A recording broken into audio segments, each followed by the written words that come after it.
Establishment को सोचना चाहिए कि क्या ये मुल्क किस तरह चल सकता है कि एक तैनाती पूरे मुल्क को जो है वो ले बैठे। नवाज शरीफ ने 5 आर्मी चीफ इससे पहले अपॉइंट किए हैं, सबसे जूते खाए हैं। कोई अकल की बात करें, कोई बंदा हिस्ट्री से सीखता है कि अपना आदमी क्यों आर्मी चीफ हम लगाएं जो 25% पाकिस्तान को रिप्रेजेंट करता हो। आर्मी चीफ होना चाहिए जिसको 100% पाकिस्तान से रिप्रेजेंट करता हो, 100% पाकिस्तान उसके पीछे खड़ा हो। आज जो तरीके इंसाफ अगर उस डिसीजन मेकिंग में शामिल नहीं है, आज सारी पाकिस्तान की मेजॉरिटी वो पार्टी जो 155-56 सीटें लेके पार्लियामेंट में है वो शामिल नहीं है, आप मुझे बताएं उसकी तैनाती जो है कंट्रोवर्शियल होगी या नहीं होगी। एक्सटेंशन देख रहे हैं या अपॉइंटमेंट देख रहे हैं, क्योंकि इमरान खान तो टीवी पे बैठ के कह चुके थे। आपसे ये कहा है कि एक्सटेंशन ये पाकिस्तान के अंदर इस वक्त सबसे बड़ा मसला बन गया, इसको हल करें। ये हर 3 साल बाद नहीं हो सकता कि पाकिस्तान पूरा बैठ जाए कि हमने एक्सटेंशन देनी है। या ये फरमाएगा कि कल लंदन में मुलाकात हुई है मियां नवाज शरीफ और शहबाज शरीफ की नई तैनाती के हवाले से, क्या आप समझते हैं कि लंदन में दोनों लोग जो हैं वो एक पेज पे हैं? दूसरा ये भी फरमाइएगा, बैकडोर राब्तों की बातें चल रही हैं कि पीटीआई के साथ दोबारा से बैकडोर राब्ते हो रहे हैं, क्या आपके साथ कहीं पर किसी सतह पर कोई मुज़ाकरात हो रहे हैं और आप करेंगे? देखिए, पहली बात तो यह है कि एस्टैब्लिशमेंट को सोचना चाहिए कि क्या ये मुल्क किस तरह चल सकता है कि एक तैनाती पूरे मुल्क को जो है वो ले बैठे। आप कुछ सिस्टम तय करें, ये थोड़ा ही है कि हर 3 साल के बाद पूरी हुकूमत ने बैठ जाना है कि जी अब हमने आर्मी चीफ लगाना है। कोई सिस्टम होना चाहिए जिसमें आप खुद ही बता दें किस तरह से लगना है, किसने आना है, क्या होना है। यहाँ पे रोज़ पूरा मीडिया, पूरा पाकिस्तान, सारी सियासत हो रही है जी वो एक तैनाती होनी है जी, उसमें पता चल जाए। भाई कुछ सिस्टम बना के आप दे दें, खुद ही दे दें कि हमने इस तरह से करना है, क्या होना है। और दूसरी बात यह है कि जो शहबाज शरीफ और नवाज शरीफ ने 5 आर्मी चीफ इससे पहले अपॉइंट किए हैं, सबसे जूते खाए हैं। कोई अकल की बात करें, कोई बंदा हिस्ट्री से सीखता है कि अपना आदमी क्यों आर्मी चीफ हम लगाएं जो 25% पाकिस्तान को रिप्रेजेंट करता हो। आर्मी चीफ होना चाहिए जिसको 100% पाकिस्तान से रिप्रेजेंट करता हो, 100% पाकिस्तान उसके पीछे खड़ा हो। आज जो तरीके इंसाफ अगर उस डिसीजन मेकिंग में शामिल नहीं है, आज सारी पाकिस्तान की मेजॉरिटी वो पार्टी जो 155-56 सीटें लेके पार्लियामेंट में है वो शामिल नहीं है, आप मुझे बताएं उसकी तैनाती जो है कंट्रोवर्शियल होगी या नहीं होगी। तो हमें हिस्ट्री से सीखना चाहिए। कुछ ओहदे हैं जिनको हमने सियासत से बालातर करना है, ये ओहदा उनमें से एक है। अच्छा साहब, ये बताइएगा, खान साहब रावलपिंडी में परसों को वेलकम करेंगे तो 4 हफ्ते का उनको बेड रेस्ट भी डॉक्टर ने बोला, तो क्या ये आपका कामला गिरावट 3 हफ्तों में पहुंचेगा या इसका कोई और नया अमल होगा? नहीं, ये 3 हफ्तों में पहुंचेगा और खान साहब इसी तरह से जिस हालत में भी होंगे वो रावलपिंडी। सिर्फ ये बताइएगा, सिक्योरिटी की अब क्या इंतजाम किए जाएंगे पंजाब हुकूमत की जानब से, क्योंकि पहले भी एक बार हमला हो गया है और खान साहब भी कह चुके हैं कि सिक्योरिटी के वहाँ पे हालात इतने अच्छे नहीं थे। अब क्या पंजाब हुकूमत आपके साथ तावन कर रही है? कल स्पेशल ब्रांच ने जो पंजाब में जो रिपोर्ट दी है, उन्होंने कहा है कि इमरान खान के ऊपर एक और कातलाना हमले की मनसूबाबंदी जो है वो हो सकती है और असैसिनेशन अटेम्प्ट का कातलाना हमले का इम्कान जो है वो खान साहब के ऊपर और लीडरशिप के ऊपर इस वक्त बढ़ गया। और अनफॉर्चुनेटली पिछली दफ़ा भी वहाँ पे इक़दाम हो नहीं सकते, इसलिए इसको चेंज करेंगे। एक तो जो अपना हमारा कंटेनर है वो अब बुलेट प्रूफ जो है वो होगा, कैप्सूल होगा उसमें।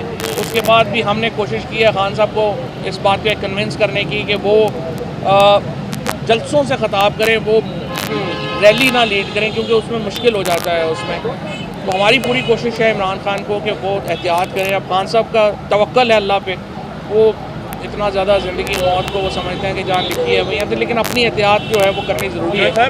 जैसे ये बताइएगा, जो गिरफ्तार हमलावर है उसके हवाले से पहले वीडियोस तो आ गई हैं, वो एक सबके सामने है, लेकिन आपकी क्या इन्वेस्टिगेशन हुई है जो पंजाब गवर्नमेंट ने की है, उससे क्या इन्वेस्टिगेशन हो सकी है, क्या किसने भेजा था, क्या? सबसे पहले तो हमें जो कल हमने कन्वे भी किया है उमर चूमा को और पंजाब हुकूमत को कि हमें बड़ी फ़िक्र है इस शख्स की ज़िंदगी की, कि ये ना हो कि इसे हिरासत में कहीं जो है वो मार दिया जाए, ताकि क्योंकि देखिए अभी तक तो इसके बयान जो आए हैं वो तो रटे रटाए तोते वाले हैं। जैसे एतजाज़ एहसन साहब ने कहा कि तोते की तरह रटे हुए बयान उसने दिए हैं, लेकिन अगर हमने इससे वाक़ईतन इन्वेस्टिगेशन करनी है तो उसके लिए फिर अभी कुछ वक्त दरकार होगा और उससे पहले इम्पॉर्टेंट है कि इसकी ज़िंदगी की हिफाजत की जाए, इसको बचाना ज़रूरी है। पहले भी हमारा ख़दशा ये था कि ये ना हो कि इसको फौरी तौर के ऊपर, जैसा लियाकत अली खान के ऊपर हमला हुआ था तो बंदे को मार दिया गया था, ये ना हो कि इसको मार दिया जाए। लेकिन ये तो इस्तेमाल हुआ है, ये जो सहाफ़ी जिन्होंने ट्वीट्स की, जिनको वीडियो भेजी गई, वो भी इस्तेमाल हुए हैं। अब उनसे पूछे ना, आप इनसे पूछें आपको 1 मिनट के बाद जो है वो कैसे जो है वो आपके पास जो है ये वीडियोज़ आ गई, आपको किसने भेजी और क्यों भेजी, और कौन था जो कि इसको एक मजहबी रंग देना चाहता था कातलाना हमले को। सिंपल बात है, सिंपल आपको पता चल रहा है। इसलिए था कि हम कंटेनर पे सफ़र कर रहे थे जी, अब सफ़र नहीं कर रहे, सिक्योरिटी जो है वो अलाउ नहीं कर रही। अब हम ये कर रहे हैं कि ये कंटेनर जो है वो एक शहर से दूसरे शहर पहुंचेगा, मूव करेगा, सारी लीडरशिप उस शहर में जाएगी, उस शहर में खिताब होगा और फिर इमरान खान का खिताब रोज़ाना 4:30 बजे हुआ करेगा और वहाँ से फिर अगले शहर चले जाएंगे और इस तरह पिंडी वाले मामले में। दूसरा, इमरान साहब से कल खान साहब की मुलाकात हुई है, उन्होंने कहा कि आर्मी चीफ की तैनाती में तमाम सियासतदान जो हैं वो एक्स्ट्रा का किरदार है। देखिए बात यह है कि यही तो मैं कह रहा हूँ, क्यों एक्स्ट्रा कह रहा हूँ। आर्मी चीफ एक पार्टी का तो नहीं हो सकता, आर्मी चीफ को सारे पाकिस्तान का आर्मी चीफ है और उसके लिए मौजूदा हुकूमत की जो रिप्रेजेंटेटिव हैसियत है, जो नुमाइंदा हैसियत है वो नहीं है। अगर ये एक इलेक्टेड गवर्नमेंट होती, जो एक रेगुलर इलेक्शन में जीत के आई होती तो फिर मामला और था, लेकिन ये हुकूमत इलेक्टेड नहीं है, ऑप्शन में आई हुई हुकूमत है, इसकी रिप्रेजेंटेटिव हैसियत नहीं है। ये फ़ौज ने खुद सोचना है और फ़ौज सोच भी रही है कि इस तरह से अगर ये बनाएंगे तो फिर मामला कैसे चलेगा। मेरा वो आपको पंजाब गवर्नमेंट बता सकती है, सरकारी लोग हिरासत में लिए गए हैं, वो उमर चीमा बता सकते हैं। देखिए उसमें सरकारी लोग इसमें बिल्कुल मुलविस हैं, जिन्होंने वीडियो बनाई और मुअत्तल किया पूरे थाने को और फिर दूसरी वीडियो बयान जारी हो गया और उनका स्टेटस क्या है वो उमर चीमा साहब बताएंगे। बहरहाल इनके ऊपर काफ़ी बड़े बड़े शदीद किस्म के सवालात ज़रूर हैं। ख्वाजा साहब स्पेशल ब्रांच की रिपोर्ट है, एक तो ये अटैक खान साहब ज्वाइन करेंगे रावलपिंडी से, ये अटैक रावलपिंडी में स्पेशल ब्रांच का प्लान किया गया और दूसरा खान साहब के साहबजादे भी लाहौर पहुँच गए। जारी बात है वो बाप बेटों की अपनी मुलाकात होगी, लेकिन क्या उस हवाले से वो बात करना चाहेंगे जो उनके दोनों साहबजादे लाहौर में आए हैं? मैं ये जानना चाहता हूँ, देखिए जो स्पेशल ब्रांच की रिपोर्ट है वो ये है, उन्होंने स्पेसिफाई नहीं किया कहाँ पे है कैसे है, लेकिन उन्होंने ये कहा कि उनके ऊपर कातलाना हमले का चौधरी साहब गुजारिश ये है कि तहरीक इंसाफ एक मिडिल क्लास पार्टी है, मिडिल क्लास और मुतवस्सित क्लास इस वक्त सबसे ज़्यादा तहरीक इंसाफ में है और हमारी पाक फौज भी जो है वो मिडिल क्लास और मुतवस्सित क्लास से ताल्लुक़ रखती है।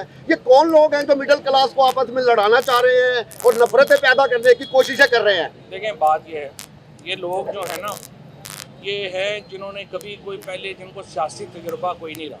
सियासतदानों से ऐसे थोड़ी लड़ते हैं कि हम कोई मकबूजा कश्मीर में तो नहीं है, सियासत में आप अपनी आइडियाज़ के ऊपर लड़ते हैं। ये थोड़ी है कि जिसका आइडिया आपसे डिफरेंट होगा आप उसको उठा के जो है वो नंगा करेंगे और मारेंगे या उसको जेलों में डाल देंगे या उसको जो है वो मुल्क बदर कर देंगे।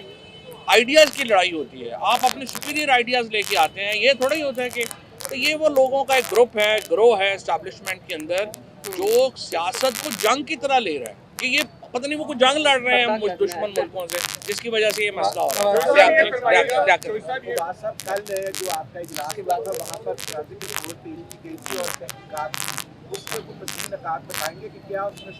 कल जो उमर चीमा ने ब्रीफिंग दी थी जो सीनियर लीडरशिप को, उसमें जो इब्तदाई तहकीकात में उन्होंने बताया था कि शूटर जो हैं वो एक से ज़्यादा थे। एक शूटर जो है उसने 90 डिग्री से जो है वो गोलियां मारी थी और एक दूसरा शूटर था जिसने कहीं सामने से मारी थी। अब एक तीसरे की भी वो बात कर रहे हैं जिसका अभी फोरेंसिक आज आएगा, तो उन्होंने वो सारी डिटेल्स अब आज क्योंकि JIT बन जाएगी और वो सारी जो फोरेंसिक तहकीकात हैं वो शुरू हो जाएंगी। अब देखना यह है वहाँ से एम्प्टीज़ कितनी मिलती हैं, वहाँ से किस डिफरेंट नौइयत का असला यूज़ हुआ वो मिलता है।